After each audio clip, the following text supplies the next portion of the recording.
Friends, आज हम simple interest topic को पढ़ेंगे अच्छे से, ठीक है।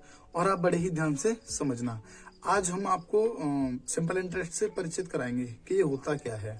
देखिए, मैं आपको बताता हूँ। आपने ब्याज का नाम तो सुना ही होगा, ठीक है। ब्याज दो प्रकार की होती है, एक चक्रवृद्धि ब्याज और एक साधारण ब्याज। साधारण ब्याज और चक्रवृद्धि ब्याज में डिफरेंस होता है। मैं आपको बताता हूँ साधारण ब्याज क्या होता है। जैसे कि हमने कोई किसी को पैसा दिया 1 साल के लिए, 2 साल के लिए, ठीक है। तो हमें ना, जैसे हमने 1000 रुपया दिया, समझना, मैं आपको बताता हूँ। हमने किसी को 1000 रुपया दिया, मान लो 5% की दर पर, ठीक है, 2 साल के लिए। तो हमें इसका 5% निकालना है, ठीक है। इसका 5% जितना भी आया, मान लो 2 रुपये आया, समझना, मैं ये बता रहा हूँ लेकिन इतना होगा नहीं। तो ये 2 रुपये 1 साल के हो गए, ठीक है। ये 1 साल के हो गए ये 2 रुपये, मैं बिल्कुल बेसिक से आपको बता रहा हूँ। फिर यही 2 रुपये दूसरी साल के लिए हो जाएंगे, ठीक है। 2 रुपये दूसरी साल के लिए हो जाएंगे, यानी कि 2 साल होगी ना, 1 साल ये 1 साल ये। तो यहाँ पर भी 2 रुपये मिले और यहाँ पर भी 2 रुपये मिले, ठीक है। तो ये तो होता है, टोटल मिले कितने, 4 रुपये। तो 4 रुपये कितने पर मिले, 1000 पर, ठीक है। हाँ, ये वैल्यू मैंने वैसे ही मान लिया, ठीक है। इसका 5% आप निकालोगे तो ज्यादा आएगा, वो मैंने समझाने के लिए मान लिया 2 रुपये मिलता है, मान लो। तो दोनों साल पर उतना ही ब्याज लगेगा, यानी कि ब्याज अलग नहीं होगा। लेकिन कंपाउंड इंटरेस्ट में क्या होता है कि ब्याज के ऊपर ब्याज लगता है, यानी कि ये 2 रुपये तो मिले, जो अगली साल पर हम जाएंगे ना, अगली दूसरी साल पर, तो इस 2 को पहले इसमें प्लस कर लेंगे। मूलधन में तो ये हो जाएगा 1002। अब 1002 पे लगेगा 5%, तो कहीं ना कहीं ब्याज के ऊपर ब्याज लग रहा है। लेकिन आज का जो हमारा टॉपिक है, वो हमारा सिंपल इंटरेस्ट है, ठीक है। तो आज हम केवल उसी के बारे में बात करेंगे, और जितने भी फॉर्मूले लगते हैं, छोटे मोटे जैसे भी लगते हैं, मैं उनको आज आपको लिखाऊंगा और आपको कुछ क्वेश्चन भी कराऊंगा। तो देखिए, हम चलते हैं। देखिए साथियों, सबसे पहले इसमें होता क्या क्या है। इसमें होता है मूलधन,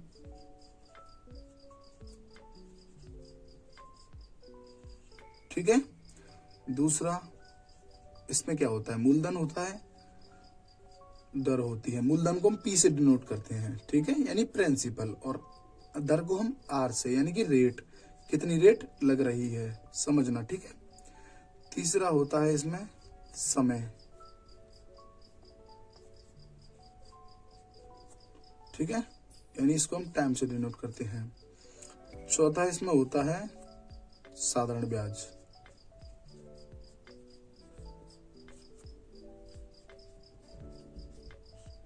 ठीक है, और साधारण ब्याज को हम सिंपल इंटरेस्ट यानी एसआई भी बोलते हैं। अब देखिए, हम इन्हीं पर चर्चा करेंगे।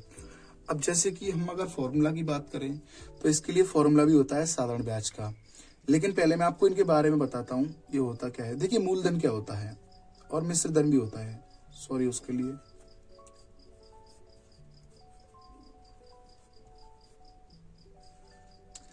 देखिए, मैं आपको बताता हूँ, आप वीडियो से जुड़ रहे हैं, आपको ये चैप्टर अच्छे से समझ में आने वाला है। इसके बाद आपका सिंपल इंटरेस्ट का क्वेश्चन कितना भी कठिन हो, रहने नहीं वाला, ठीक है। जैसे देखिए, मूलधन क्या है।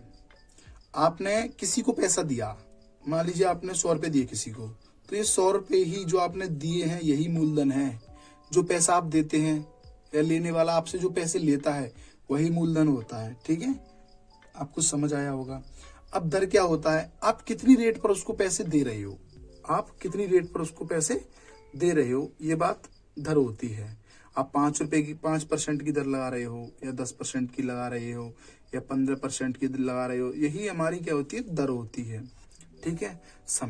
समय आपको पता ही है, कोई पैसा हमने कितने टाइम के लिए दिया, 1 साल के लिए, ठीक है, या 2 साल के लिए, या 3 साल के लिए, या 10 साल के लिए, ये होता है हमारा समय, ठीक है। अब देखिए, साधारण ब्याज मैं आपको बताता हूँ। इस पैसे पर जिस दर से जिस समय के लिए पैसा हमें मिलता है, कितना पैसा हमें ब्याज के रूप में लिया, उसी को हम सिंपल इंटरेस्ट यानी साधारण ब्याज कहते हैं, ठीक है। किसी पैसे पर हमने कुछ दर लगाई, उसके ऊपर कुछ साल तक हमने ब्याज लिया, उसी ब्याज को हम साधारण ब्याज कहते हैं, ठीक है। मिश्र धन, अब देखिए मिश्र धन के बारे में बताता हूँ। मिश्र धन क्या है समझो। मिश्र धन जैसे कि आपने कोई 100 रुपए दिए थे, ठीक है, समझना, इसके ऊपर 10 रुपए आपको ब्याज मिल गया, ₹10 आपको ब्याज मिल गया।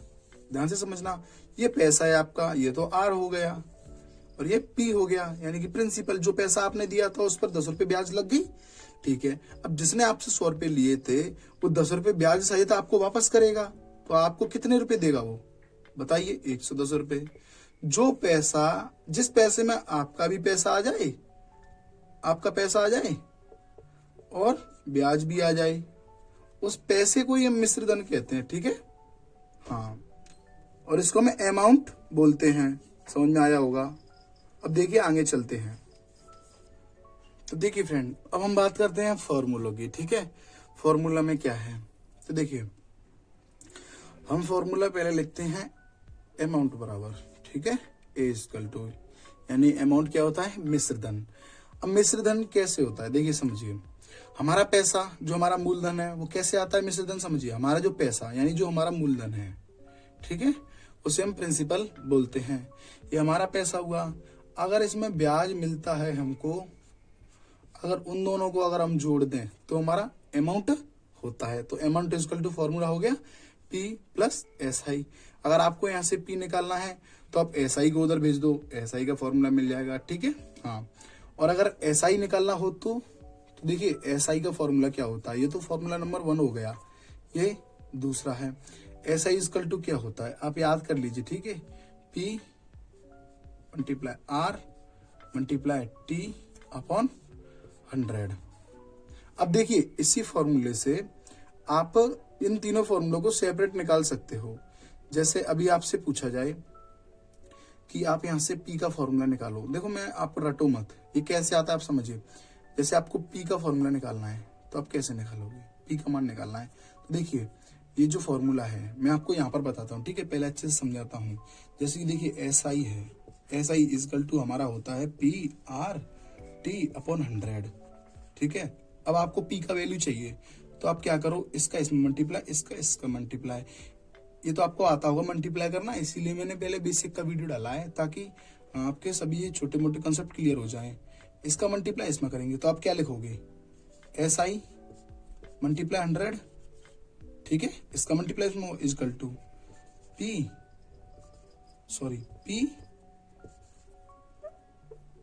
R T। अब आपको किसका वैल्यू चाहिए? P का, तो RT को आप उधर ले जाओगे। ठीक है, देखिए P को इधर ही रहने दो। अब हम RT को उधर ले गए तो SI मल्टीप्लाई 100 अपॉन RT। देखिए P का वैल्यू आ गया।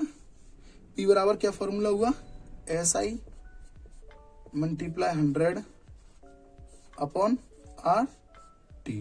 देखो P वाला फॉर्मूला आ गया। ठीक है, हम यहाँ से प्रिंसिपल निकाल सकते हैं। अब यहीं से हम R निकालेंगे, यहीं से हम R निकालेंगे और यहीं से हम T निकालेंगे। तो चलिए आगे अब हम चलते हैं, देखिए हम कैसे निकालते हैं, ध्यान से समझना। ठीक है, हमें निकालना है R। ठीक है, तो R बराबर क्या है? अब हमें देखो, आप ऐसे याद रख लो, निकालना तो आप सीख ही गए हो, उन दोनों को उधर भेज देते। तो देखिए R बराबर कैसे, सेम वही SI मल्टीप्लाई 100। R यहाँ आ गया तो यहाँ क्या आएगा? PT। ऐसे समझ लो, ये R का फॉर्मूला हो गया हमारे पास। ठीक है, P हो गया, R हो गया। अब हम T का निकालेंगे, कुछ नहीं, SI मल्टीप्लाई 100। P हो गया, T हो गया तो P रहा और R रहा। ये हो गया हमारा टाइम का फॉर्मूला। देखिए इन फॉर्मूले को आप अच्छे से याद कर लीजिए।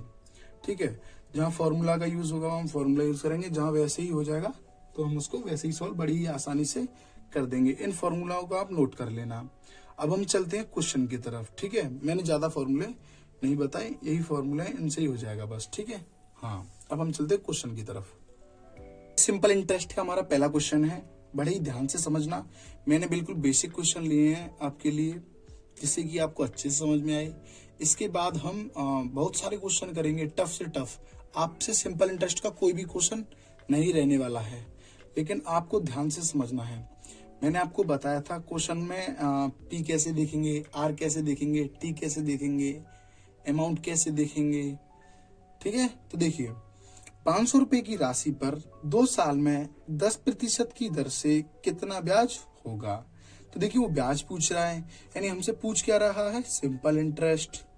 ठीक है, हमसे सिंपल इंटरेस्ट पूछ रहा है, और सिंपल इंटरेस्ट का फॉर्मूला मैंने आपको बताया था, क्या था, PRT अपॉन 100। तो देखिए हमें ये निकालना है, हमें इनकी वैल्यू चाहिए। तो क्या क्वेश्चन में हमारे पास दी है, तो आप देख लीजिए 500 रुपए की राशि, ये राशि है, यानी P हमें दिया हुआ है, ठीक है, समझना, P हमें दिया हुआ है 2 साल, यानी ये टाइम दे दिया, T दे दिया, ठीक है, 10% की दर, यानी ये हमें R दे दिया। हमें तीनों वैल्यू पता है, हम यहाँ पुट कर देंगे अगर हमें सिंपल इंटरेस्ट चाहिए तो देखिए सिंपल इंटरेस्ट हमें चाहिए तो इक्वल टू P की वैल्यू कितनी है, 500 रुपए, ठीक है। R कितना हमारे पास 10%, T कितना है हमारे पास 2, ठीक है, और ये हमने 100 लगा दिया, ठीक है। देखिए 2 जीरो से 2 जीरो हट गए, ठीक है। अब इनका मल्टीप्लाई करेंगे, देखिए इसका इसमें मल्टीप्लाई करेंगे तो 50 हो जाएगा, 50 दूने 100, यानी सिंपल इंटरेस्ट हमारा 100 हो गया। यानी कि इस 500 रुपए पर हमें 2 साल में 10% की दर से 100 रुपए ब्याज के रूप में मिलेगा। ये हो गया हमारा क्वेश्चन नंबर पहला। अब देखिए क्वेश्चन नंबर दूसरा, इसको ध्यान से समझना, ठीक है। कोई धनराशि यानी हमें धनराशि नहीं दी, यानी हमें क्या नहीं दिया, P नहीं दिया। P क्या है, 5 वर्ष में 8% की दर से 200 ब्याज प्राप्त करती है, ठीक है। यानी कि जो वो धनराशि है ना, 5 साल में 8 की दर से 200 रुपए वो ब्याज प्राप्त करती है, तो वह धनराशि क्या होगी, ठीक है, यानी वो धनराशि क्या है।